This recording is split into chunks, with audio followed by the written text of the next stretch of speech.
performed that? I haven't performed it. Don't worry, I got you.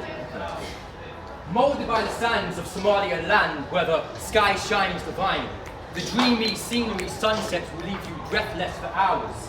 This is the beautiful birthplace of Mo Farah, but Mo's no delicate flower. He is the rose that grew from the concrete, with a survival of the fittest mentality. A nightmare for some was Mo's reality. Forced to suppress his emotions, but refusing to be broken like the spirit of a Trojan. Mo's resilient mindset awoken. Once he was a tender teen, Mo developed athletic gifts nobody's ever seen. A prodigy worth remembering like the light from a heavenly beam. Running, Mo challenged his numbing feelings and started to believe in himself, creating a royal flush from the cards he was dealt. He knew his potential was no rental. Mo's eyes set on one prize, a first place finish, winning school races from 30 seconds to a minute, hardly scratching the surface of his limit. A consistent man on a mission, always going the distance. Cross country, road races, diamond league, podium places. He buried the competition.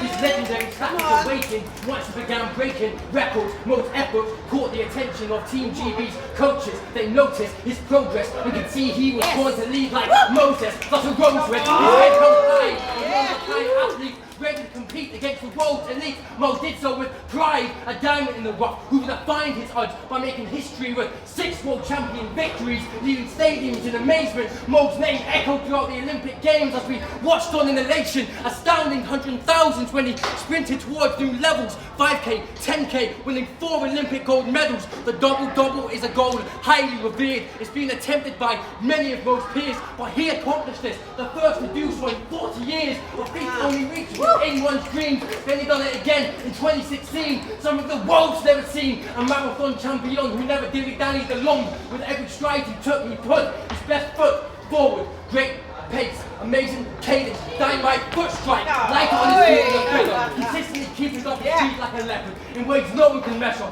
pushing through the dreaded wall. Mo always kept his focus together, the Porsche of his sport with more discipline than a soldier. My money's on Mo to win the marathon this October. Good things come to those who have waited. When over time, Mo has climbed and solidified himself as one of the greatest. What a remarkable legacy he's created. He defeated all by being unbeatable on and off the track. Mo is the star of the Somalian flag. That being said, let's bow our heads and show respect to a soul of Allah. Assalamu alaikum to Hussein Abdi Kahin, aka Sir Mo Farah. Don't judge a book by its cover, that's what these people say. Welcome to reality where people do it anyway.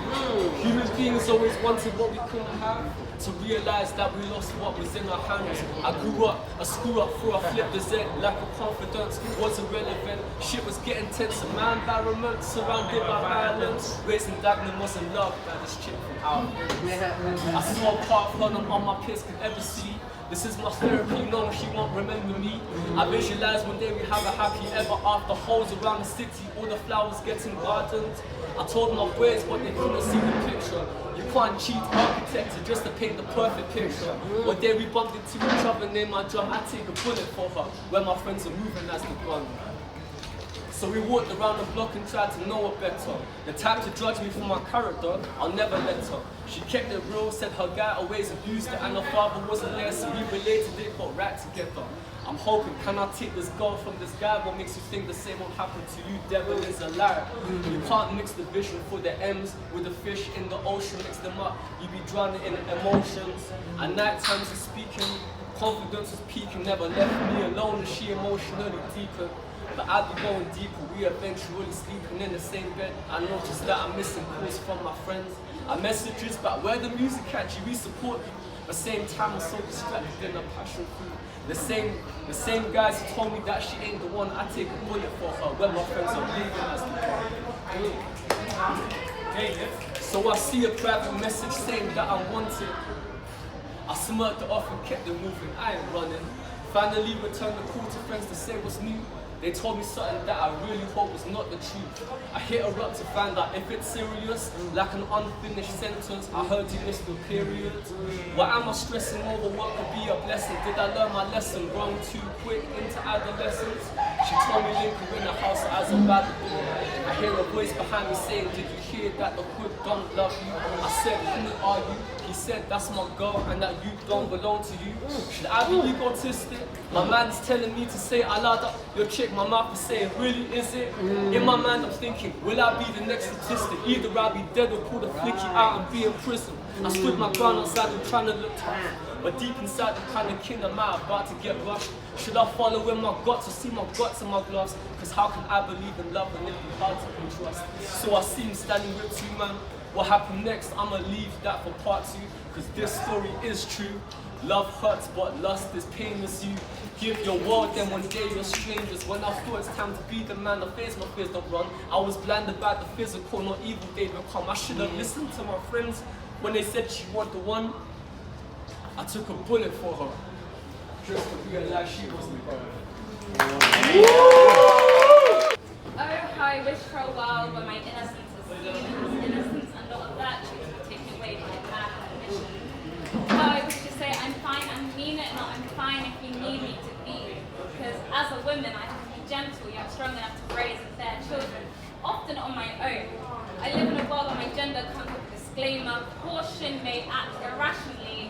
At what point between birth and death did I sign into the lease of my body for politicians and religion? Comment on the way I present myself before I even got to know myself. I've been taught to make others comfortable whether or not I am. It does not matter. One second I am too skinny, another too fat. What? Now I am the ripe age of 18 and I'm meant to be going to uni or pursuing a passion. I've experimented with literature, I tried out fashion, but I'll be honest, I don't even have room in my head to think past 2 weeks. I'm drowning in work, school, and whoever the fuck my parents expect me to be. Oh God, is someone please just teach me how to breathe, red lipstick, red blush, red blush.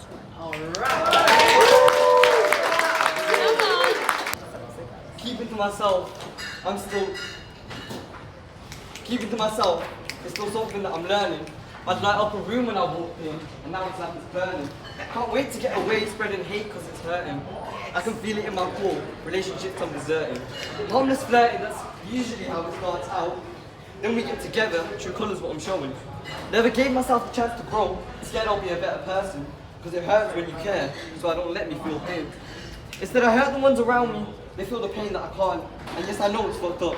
You don't have to tell me. I've heard it all before, so start all of you talking, because I swear I won't listen. I don't want another lecture about how I ain't shit. I know who I am. It's a hard pill to swallow. But before you judge me, look at your own prescriptions. Oh, crap. My friends. My friends, they carry their burdens in Tupperware that spills with each of life's trembles from the fabrics of their souls. They wash away the pain with aching arms, rejuvenate and restore with a Fenty glow burst. I see the faded marks accumulate as we get old, my friends. My friends, they wear their pain in the armor of their sacred and scarred skill.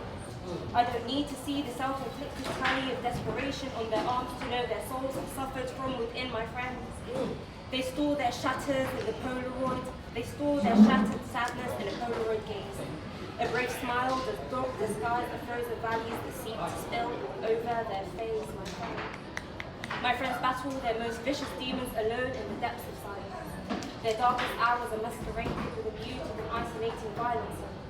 Reaching them in those battles is a fight most definitely worth fighting.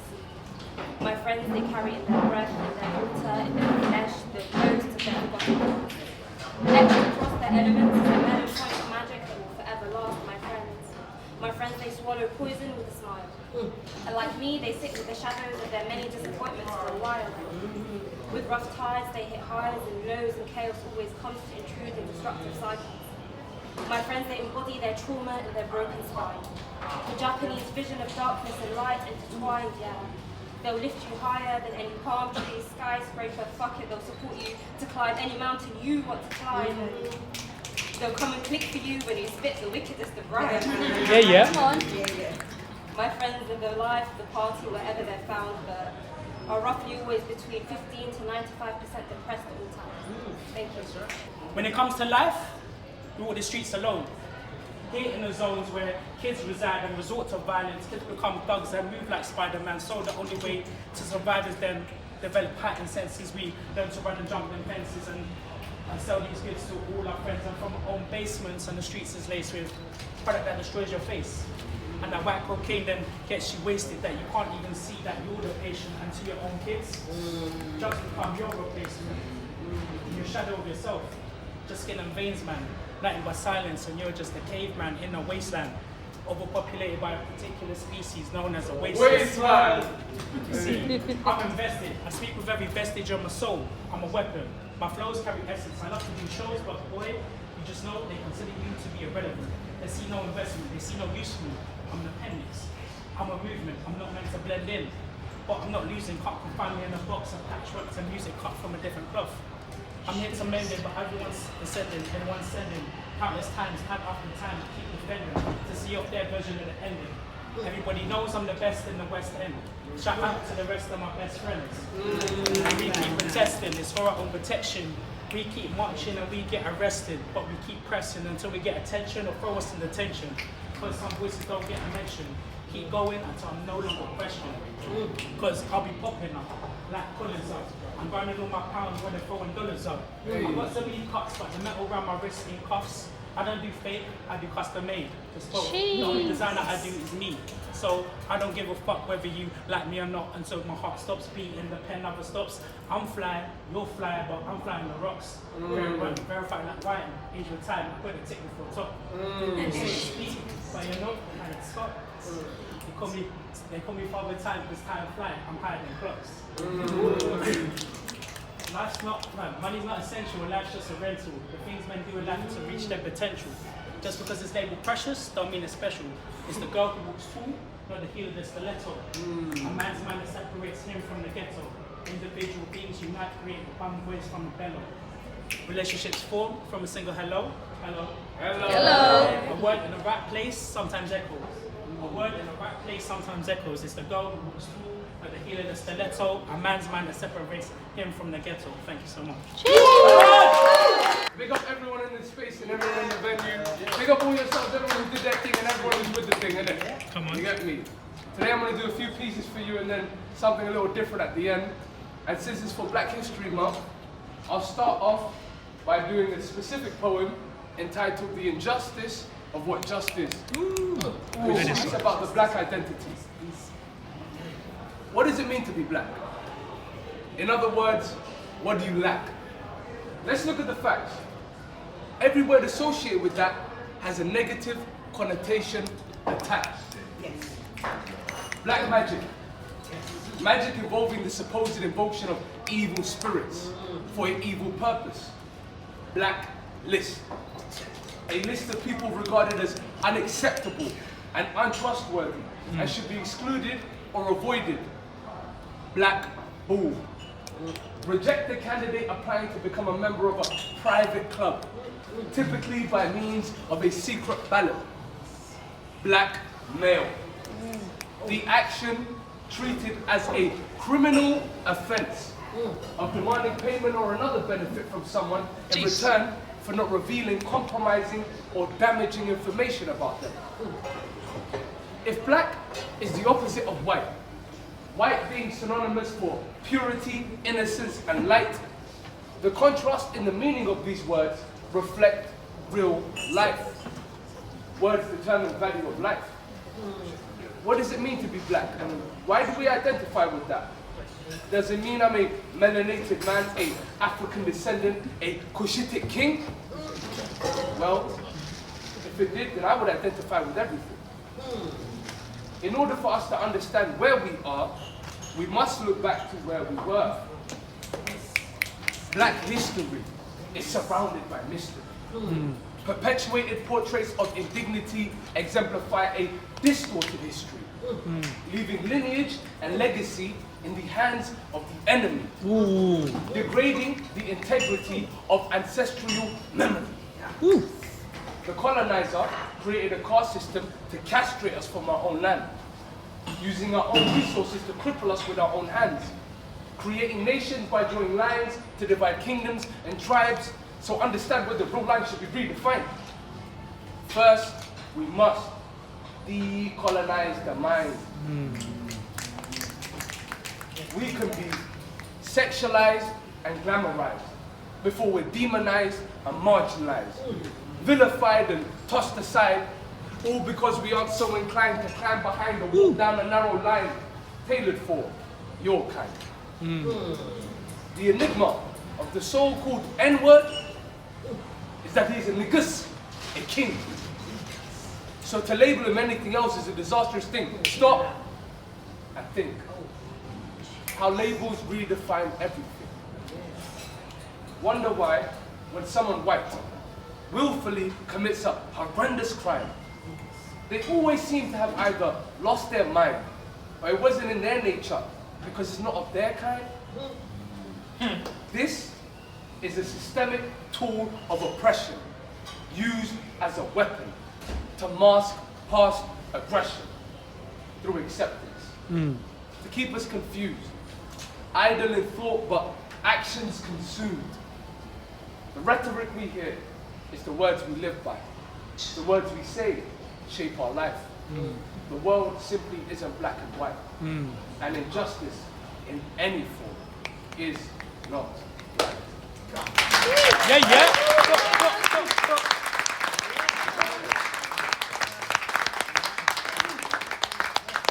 I appreciate everyone for that. And that, like I said, that one speaks on identity from a perspective of more than what people know and what they say we are, innit?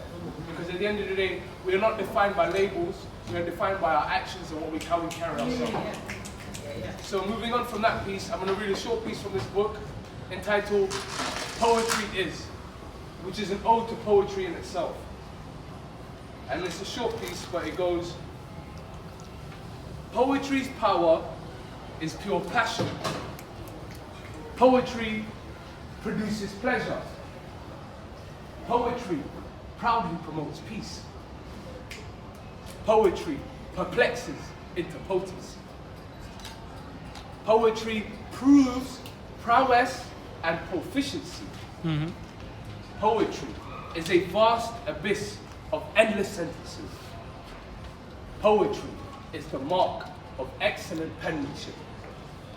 It is the creation of an art verbally portrayed, words twisted and morphed in audacious ways, creating conscious conversation for higher spiritual elevation by empowering aspirations through the use of imagination, illustrated with alliteration. Poetry is truly a pure form of expression. I've got two last pieces for you. One entitled Nation of Poets.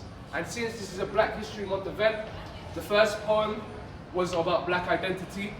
The second poem that I'm going to be performing for you here, specifically, is called Nation of Poets, which speaks about the Somali identity from a historical perspective. And it goes, my people's pain will never be in vain. The blood through my veins is how their legacy remains. I come from a derelict terrain where poverty and pain remain and never change. From dark days filled with death to war-torn towns with no prospects. A nation separated by colonial lines. People divided by allegiance to tribe. Each tribe with their own pride, so they could never put their differences aside for the betterment of their own people's lives. In the past, this wouldn't pass. People put into a different class simply because of caste. Oh my, how the world has changed so fast. Before the colonization, degradation, humiliation, separation, suffocation and asphyxiation of my sovereign nation, Somalia was an oasis of knowledge and creation. The ancient Egyptians called it the land of Punt, the land of God. The ancient Greeks knew it as the land of Barbaroi. The ancient Romans called it Regio Cinemaphore, the land of cinema.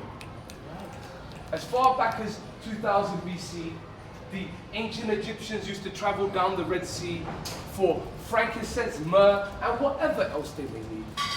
Somalia was a place of welcome. Somali people are nomadic in nature, known throughout the ages as greasy merchants and traders Our history wasn't written in pages, but maintained through oral recitation. A pivotal point in this time of this great nation is when Islam entered the equation. This defining moment in Somali history created a sense of community. All became equal before one God, Allah subhanahu wa ta'ala. Through testifying that there is only one God and Muhammad sallallahu alayhi wa sallam is his messenger. Ashhadu an la ilaha illallah wa ashhadu anna Muhammadun Rasulullah. Community is unity. And when my people were united, they were immovable and enlightened. Through an understanding of the Holy Quran, they gained strength and built Iman, forging plans to pioneer and prosper for the greater good of the motherland. Jeez. The reason why it's called nameless, because some things just don't need to be said. Yo, you alright, yeah? Like I said, this one's called nameless. Why? Because some things just don't need to be said. Yo, listen. Life is what you make it. If you got a shot, take it. Every life is sacred, even though it's forsaken. For the steps that they've taken, maybe even mistook. If it was a mistake, how much will it weigh? Or you're harder on the scale which determines the world as well. Which well will you dwell? The heights of heaven or the depths of hell?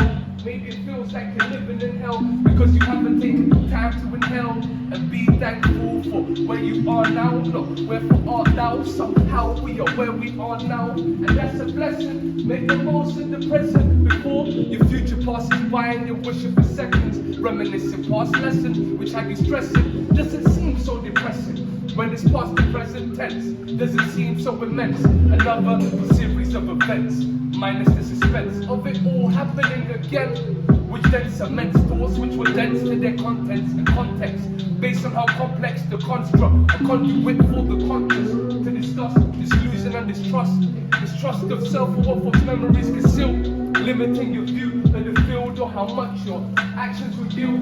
So let's keep it real, for real. Most people won't express how they feel because it how reflects in themselves. So concerned with others as well that it doesn't always end so well. Kinda like the story of Orwell. All I do is wish us all well from the beginning to the farewell. How does that farewell? To me it's all swell, climbing life's hill. All for the fruit, this feeling really surreal. To understand, time doesn't always heal.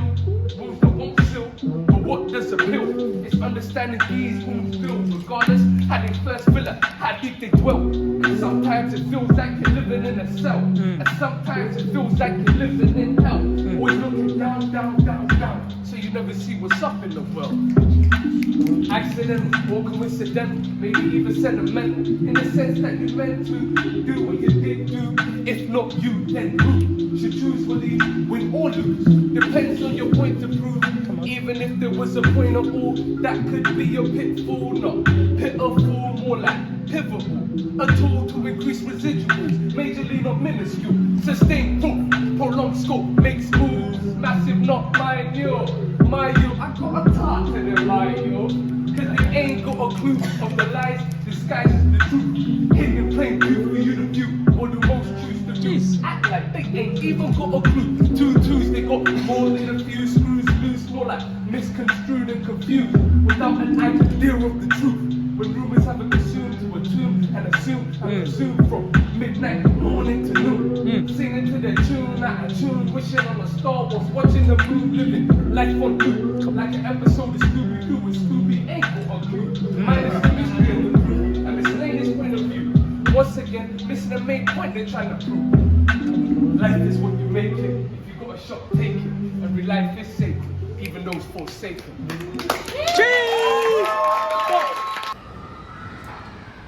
Peer into a wormhole. Blink of an eye. Interstellar arrival. Formatted film scripts only give a glimpse of sci-fi-like possibilities. A lifetime of neglect. Love left lacking. My heart yearns for a tomorrow drenched in love and acceptance. However, I come from a gaslit past where my self-esteem burns at 451 Fahrenheit. I was made in 1981 and I was swaddled in kerosene-soaked rags. Flash forward, and consent is a foreign concept. Trust betrayed and innocence sullied. The mixologist blames neurodiversity. Add a dash of lime. The ice, however, is optional. Blend into a deadly cocktail with a bitter aftertaste. Flashback, and fuck every single Tory MP who sat on that bench in the Commons, failed the cricket test. In their words, forever a foreigner holding a British passport. However, flash forwards. Cricket is communion. A people forever held back, given respite through victory at Lord's. Love gestates at home. Nervously, on my future. Flash even further forward, and I pull pin after pin out of a sack full of grenades, and I walk away. Toxic marriage. A revolutionary act of self-love. More will follow. But let's now step back into the present time. Love, ambition, and hope. Quarantined but not secluded. Nurtured. Nursing the loss of an awkward boy who forever told me to look upwards. Studying his legacy, I edge closer to the promise of a brighter tomorrow. And peering into that wormhole, I see it. My stories travel far and wide, and new youths enthralled by the tale of a godfather now departed. The cycle of intergenerational trauma finally broken. A new cycle begins, and my heart finally sings. Thank you. This is for our mothers from the horn, from the horn. To whom we say, Hoyo. Hoyo. It just slips off like silk off the soul sprightly tongue. It's not a word, but a place. Keeps me young. It reminds me of the place called daughter. See, I'm the other half of her lung. In Somali, we don't really have another word for daughter. My Hoya calls me Hoya to remind us that we are one. Together we make the infinity symbol. And boy is what I feel if I was to look into a crystal.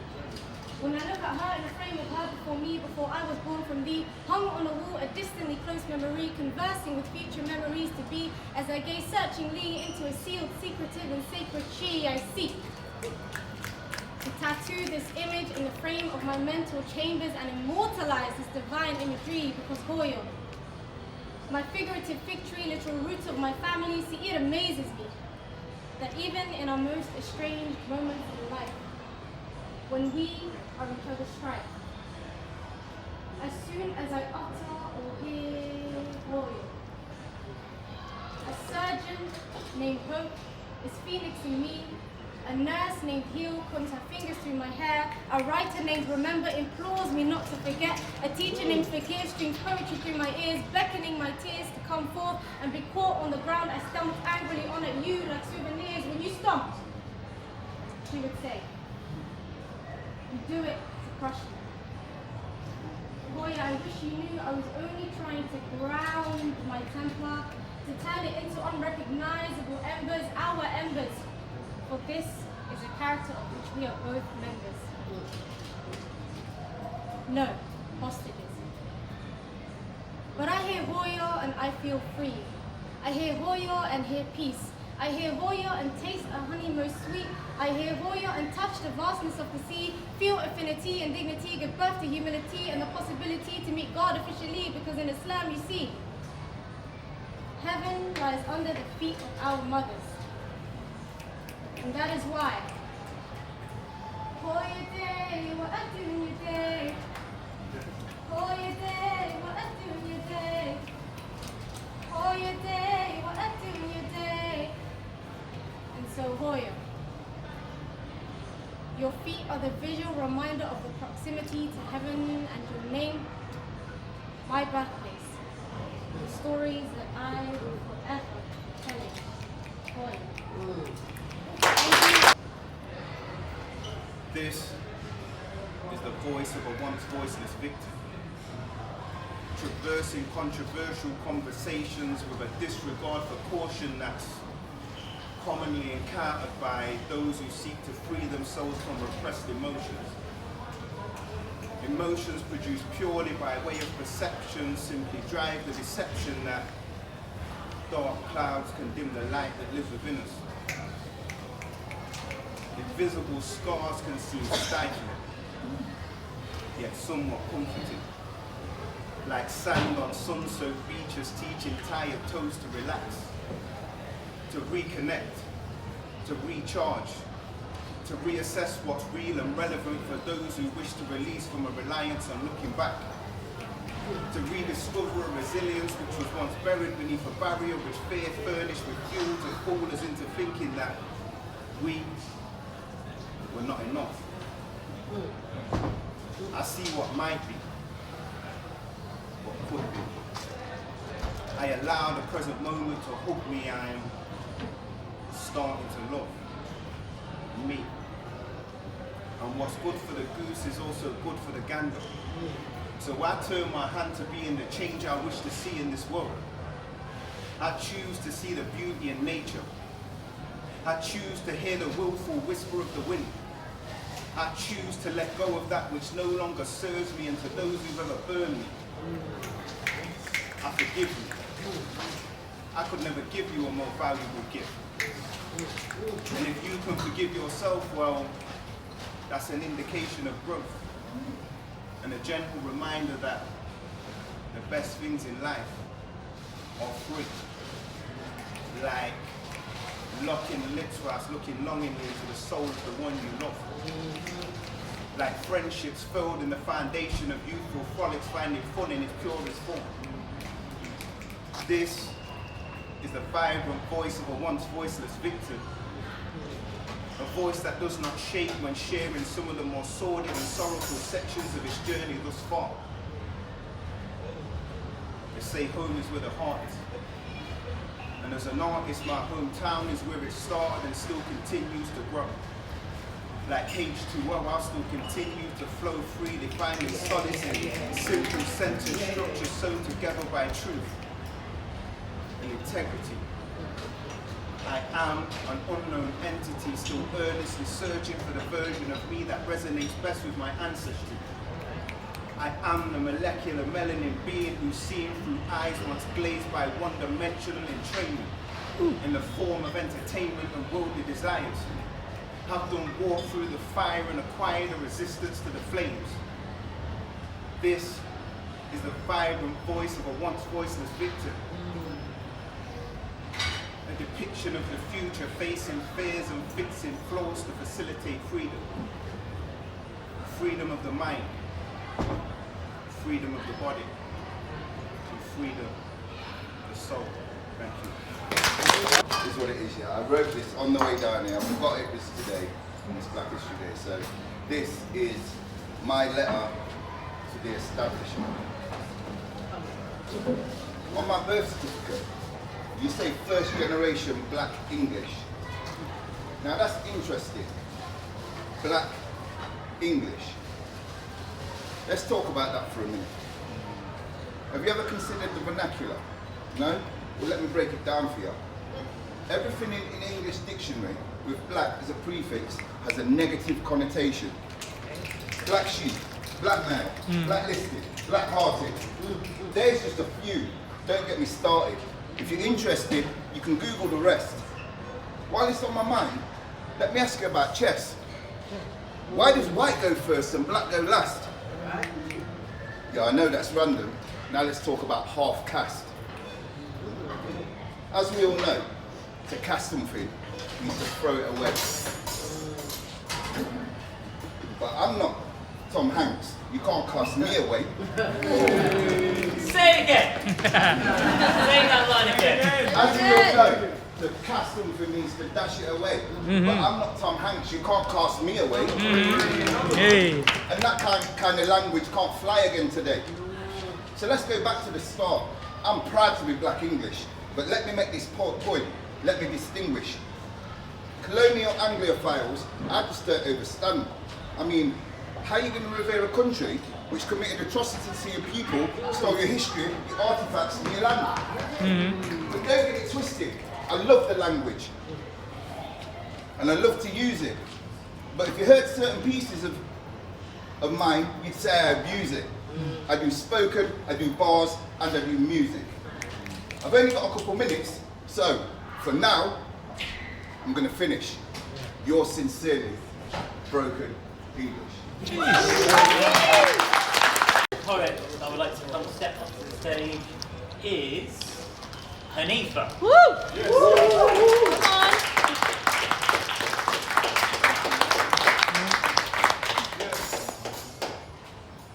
Come on. Hi everyone.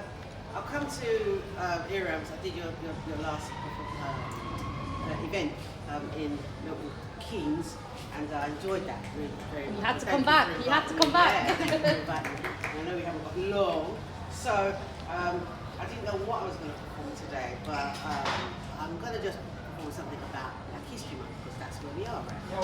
Okay. So I'll just say that I'm from Luton, originally from London, and originally from Africa, obviously. But it's been like a long old journey.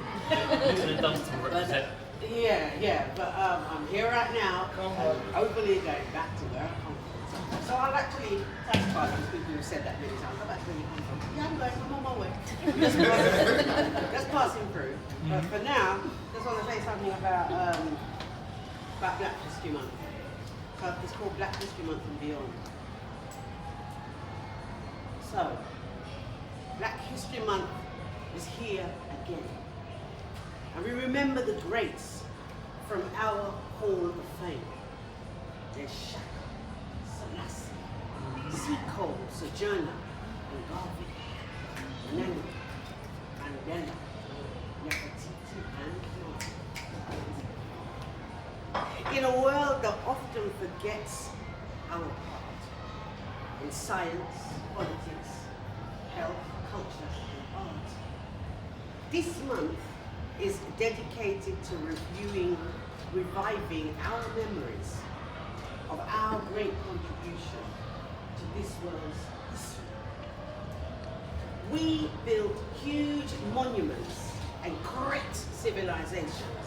We ruled powerful kingdoms and mighty nations. We lived in palaces or small communities, rich and poor. We lived in peace. Yeah, at times we went to war. And then we were taken from our lands and we were cruelly enslaved by those who also robbed us of our names. They stole our riches to build their own wealth, while they packed us in ships that were a living hell. Such brutality has surely left its mental scars. At times we are so self-hating, it breaks my heart. We forget that once we lived as kings and queens. Now, these images are often only the stuff of our dreams. I would like the spirit of Black History Month to be recreated throughout the whole year, not just once. Because our experience of enslavement and our other trials have left a legacy of pain and for some of denial. Our Holocaust has left an indelible mark, not just on our minds, but also on our hearts. The effect is so deep, and we feel so much pain, that we must rise above it to control our story once again. So, let us have have a Black History celebration. But let's use it to create our elevation from a once yearly reflection of our greats from the past to a timeless remembrance that is meaningful and that lasts. Thank you. Thank you guys. First and foremost, thank you all for being here. Thank you everyone who's performed. You all smashed it. We've still got another awesome piece to come, so don't you worry. I'm not talking about me myself, I'm talking about who comes after me. I'm going to be really honest with you guys because honesty is the best policy. I didn't write anything for today up until an hour before this event was supposed to start. So just bear with me because, you know, it is what it is. Yeah, exactly. I'm not racist. I have a black friend.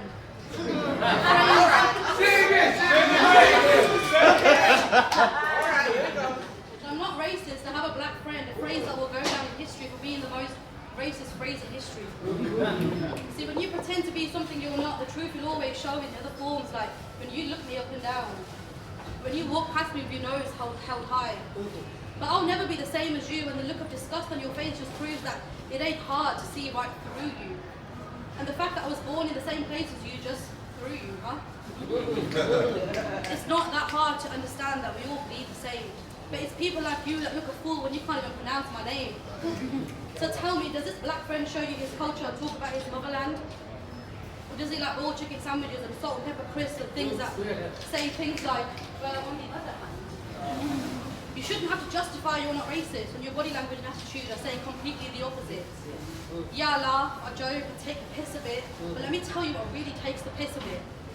When someone says to me, a Pakistani woman, "Oh, you smell like curry, I love chicken tikka masala." I try really hard to smile and not to worry. Actually, that's not an authentic dish. It was invented by the white until they say, "Oh, I'm not racist. I'm having Indian takeaway tonight." Thank you. I'm comfortable enough in my own sexuality to be able to say that he has the sexiest voice in the world. But also, he is an incredibly gifted writer, someone who's able to just look at very different things through his own unique lens. And the slant that he puts on things, I hear his stuff and I'm like, shit, I wish I wrote that. That's happened on multiple occasions. Facts. Meta knows as well, because it's the same problem. Listen, it's like, damn, wish I wrote that. First. Let me please introduce to you the final headliner for the night. Let's make lots of noise. Come on. Mosh! Yeah!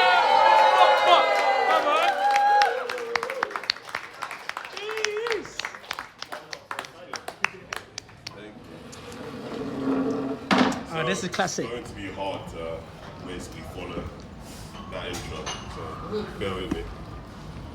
So today, I have about 2 pieces, might be 3, depending on how much time we have. With that voice, all the time. Alright. One more time. Take time. Alright. So, this piece I wrote because, you know, who basically gets home one day and looks around and says, okay, this looks like a fucking mess.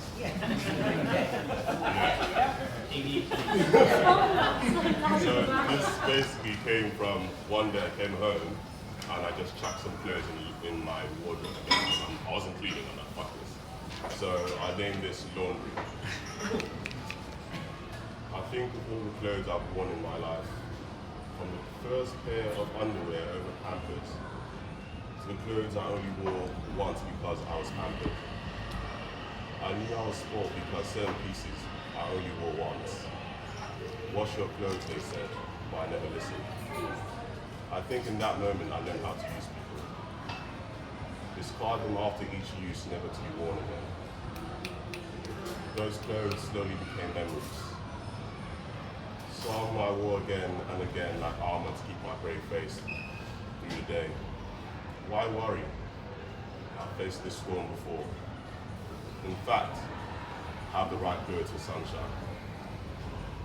I never owned a raincoat, So when it rained, I either hid or walked in the rain. On those days, I caught a cold. I sneezed through life spreading my gloom, thinking of a time my clothes didn't feel heavy, didn't feel like a burden. Just like you, I have clothes covered in stains. Blood, tears, sweat, piercing come. Clothes we are so ashamed to own we don't wash or throw away.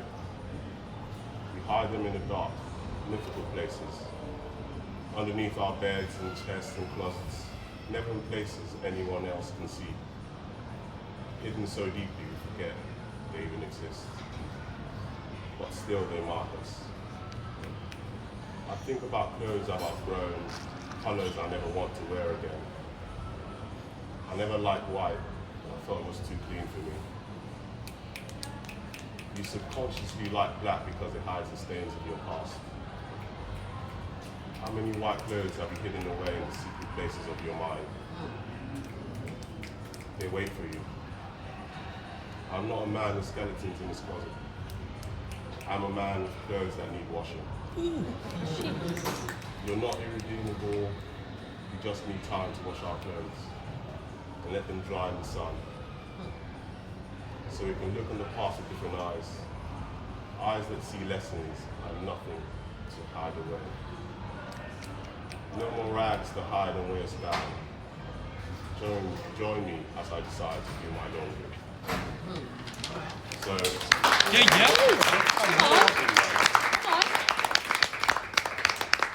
so I think everyone should just wash their clothes. And is this out of this book, The Art of Worldly Wisdom? I'm going to read this. I think it's very apt for Black History Month. Know how to appreciate. There is none who cannot teach somebody something, and there is none so excellent, but he is excelled. To know how to make use of everyone is useful knowledge. Wise men appreciate all men, for they see the good in each and know how hard it is to make anything good. Fools depreciate all men, not recognizing the good and selecting the bad. So, now, I'm going to do something special. Or not really special, just an exercise, more or less. So for this piece, I'll ask you guys to just close your eyes. I'll tell you when. Alright? Close your eyes. If you feel like you hear something you want to click, just stand up instead and open your eyes, you know? And we'll go from there, alright? So no clicking, remember.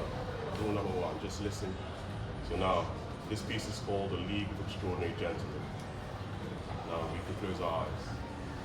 Alright? Most of us live life peddling so much violence, it's begun to feel ordinary. Causing extra harm, building so many walls, holding people back, so many great souls. Feels like a dam. The dam of tears of their souls are kept to one side. I stand on the precipice of not great, but extraordinary. Extraordinary pain, extraordinary joy. Despair on the other side, people wailing. On the other side, they worry about buying the next pair. The fruits of our labor make us understand and question our peers. Why does he have more? Why do I deserve less when I walk more? So you're sure the solution is to lie, cheat, and steal. So you begin to take from those who have less, under the guise of extraordinary help. Ordinary help would have sufficed, created equality. I guess the extra was the fine print that meant harm. So as you sit in your extraordinary ivory towers, wondering why I've chosen this moment to address the elephant in the room, the foundation built on the back of the enslaved, the skulls you crushed to make headway, the gold, the copper, cocoa, the diamonds, cobalt, oil, and even lives you took to make your shining city. You took cocoa and made chocolate, but still hate the skin of the chocolate man. You're a slave to your greed, people enslaved for your greed. We only asked for a helping hand to replace the ones you took when we didn't meet quota. Still the foundation is a place of joy. Still we hold up all that is ordinary. Love, joy, acceptance, all of life's extras. So all your greed you can keep. Down here we laugh and share. To me, your league needs extraordinary gentlemen to teach you what it means to be good. This time with no extra fine print. Come down to the bottom and learn how to smile when you look up. Because all you can see are the stars and humanity's majesty. Come and be God's child again. Learn what it means to be one of his extraordinary gentlemen. Spreading peace, not war. Come and share joy and realize the pride of taking it. And that is it. No realize.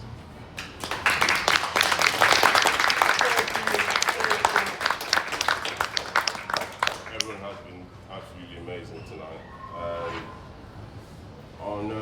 I think everyone just needs to sometimes take a step back and just close your eyes and think about what you're doing, you know? Because there's no harm in taking a moment. There's plenty of harm in rushing. Because when you rush, you take. And when you take, it's time that you never get back. So with that, I leave you guys and safe trip home. Don't close your eyes while